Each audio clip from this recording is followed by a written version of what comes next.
โอเคตอนนี้เราอยู่ห่านยองเจเป็นห่านสินดาดสินจุม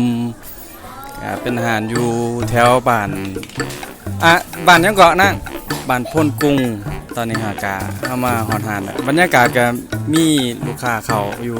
หลายโต๊ะนะตอนนี้เขาสิมาเบิ่งว่ามาซีมเอาไงมาซีมว่าห่านนี่รสชาติเป็นแนวใดถือป่าคือห่านสินจุมสินดาดคืออยู่เวียงบ่ตอนนี้เขาก็มาเบิ่งส่วนบรรยากาศในห่าน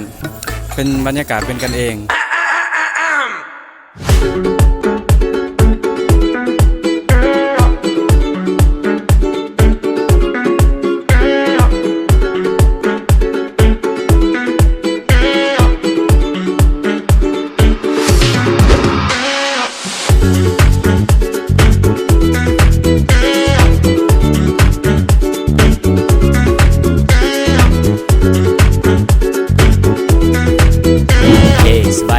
ข้าพเจ้าซื้อเป่าเนาะกับหัวจักน้ำเพิ่นมาสมควรแหละพามื้อนี้ก็เพิ่นมาลินอยู่ใต้เนาะก็เลยพาเพิ่นมาเปิดหูเปิดตาหลังจากที่ติดคุกไปหลายปี ติดคุกพระธรรมสินะมีกันเพจคือว่ามี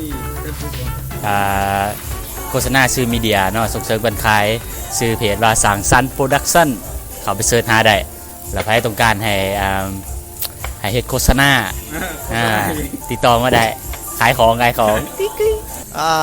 สบายดีเด้อทุกคนก็มื้อนี้เป็นมื้อที่ดีใจหลายที่ได้พบกับอาจารย์ซีซุกที่เพิ่นได้ซิกมาแล้วเป็นระยะเวลาประมาณยังบ่ฮอดเดือนที่เนาะบ่ทันฮอดก็มื้อนี้ก็มาช่วยเพิ่นแน่มาเวียกมาเยี่ยมมายามแล้วก็มากินข้าวน้ำความน้ำเป็นเกียรติที่ได้พบเพิ่นดีใจหลายมีเนาะมีแฟนเพจแล้วก็มีเฟซส่วนตัวแม่นมิลลี่ที่ DTS แล้วก็แฟนเพจก็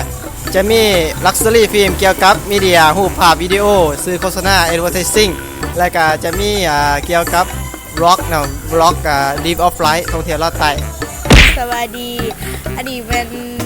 ห่านยองเจหมอหอนเนาะอยู่นครปักเซ่บ้านพ้นกุ้งท่านใครอยากลองซิมมาที่ห่านเฮาได้ยินดีต้อนรับเสมอเด้อ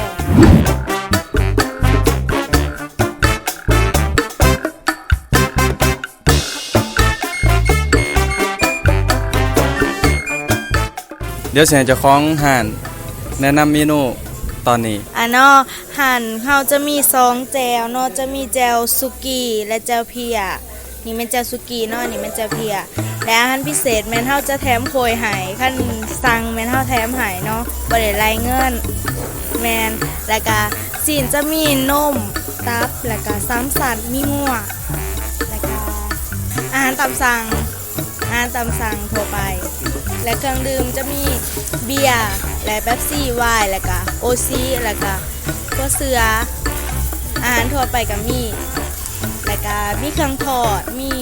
กุ้งแซ่น้ำปลาก็มีเนาะตามที่เราเห็นนั่นแหละก็คือสิแซ่บคือเพิ่นว่าอะไรก็คือสิโอเคนะเพราะว่าเจ้าของอาหารก็ยังอุดมสมบูรณ์นะเดี๋ยวเฮามาถามความรู้สึกผู้เพิ่นได้ชิมรสชาติดีกว่าว่ารู้สึกจังได๋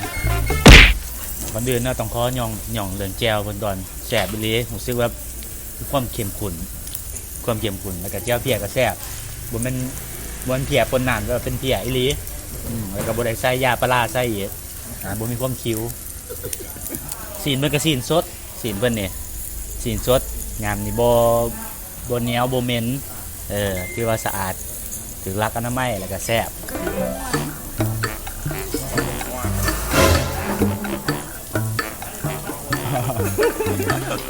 รู้สึกว่ายังแสบข้าปากอยู่โดยเฉพาะน้ำซุปเนาะบ่เข้มบ่จางซีนกับบ่หยาบบ่ยังบ่แล้วเกินไปยังพอดีกินแจ่วก็แซ่บทั้ง2ชนิดเลยทั้งแจ่วเพียทั้งแจ่วสุกี้บ่กินอิ่มเลยยังอยากกินต่ออีกฮะขาซี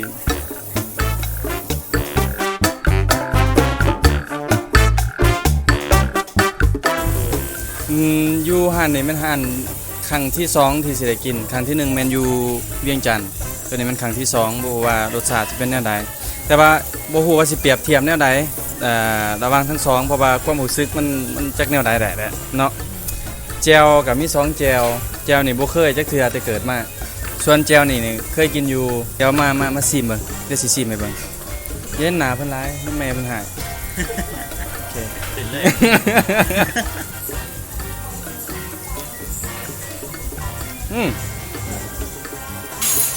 ตักแจวใส่ได้ผลไหมพ่นบ่ก่อน ดาวอยู่บนว่ามัน ดิคันอันนี้เป็นรสชาติดั้งเดิม ไปกิน คล้ายๆกับอาหารอยู่เวียงแต่ว่าย่อมฮาวาซีนนี่ยำง่ายบนเหนียวบ่อันนี้หลายแซ่บเดี๋ยวต้องเอาส่วนโตแจ่วยังหวะแจ่วเพี้ยแล้วแจ่วเพี้ยเบิ่ง ด้วยกัน อุ้ย มากินลูก กินกันต่างกันเลย เพี้ยผม อะไรพี่อ่ะ บ่เคยกิน ตัวนี้บ่ค่อยมาปานใดแต่ว่าคนที่เคยกินคือไอ้เปากินเราว่าแซ่บก็น่าจะแม่นความเราใครเคยกินก็ลองกินเบิ่ง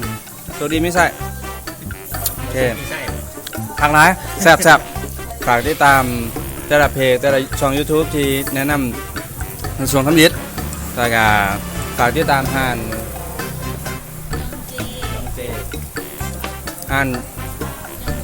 ซื้อหนนะ